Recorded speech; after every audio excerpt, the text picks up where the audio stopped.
সুপ্রিয় দর্শকবৃন্দ, আপনারা কেমন আছেন? অবশ্যই ভালো আছেন। সবাইকে রইল রক্তিম লাল গোলাপের শুভেচ্ছা ও অভিনন্দন। আমি একটা বাজারে আসছি, আপনাদেরকে দেখাইতেছি। বলুন তো এটা কী?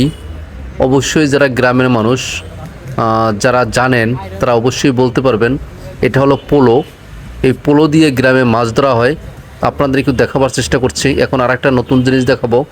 বলুন তো আপনারা এইটা বলতে পারেন কি না? এটা বলে খারই। মাছ ধরার পরে এটা রাখা হয় মাছ, এবং এটা হলো সাজি। গ্রামে সাজি ব্যবহার করা হয়। হ্যালো বন্ধুরা, আপনারা গ্রামের অনেক সুন্দর সুন্দর দৃশ্য দেখামো। আপনারা আমার ভিডিওর সাথে থাকেন আর দেখতে থাকেন সুন্দর গ্রামের দৃশ্য। এখন দেখাবো আর একটা নতুন জিনিস।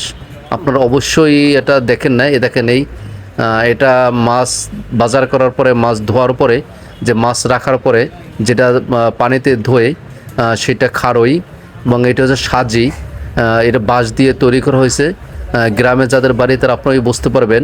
এবং এটা হয়েছে কি বলুন তো আপনারা, আমি এটা নাম বলবো না, অবশ্যই আপনারা জানাবেন এইটা কি।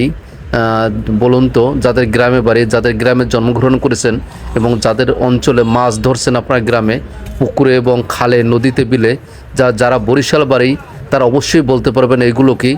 তাহলে আপনারা দেখতে থাকেন আর আমার ভিডিওর সাথে থাকেন। আবার দেখেন এই পোলো, আবার দ্বিতীয়বার দেখাইতেছি। এই পোলো দিয়ে নদীতে না, এটা দিয়ে পুকুরেও মাছ ধরা হয় এবং হাওরে মাছ ধরা হয়। এবং যাদের বের আছে, বের বলে, সেই মাছ, বেরে মাছ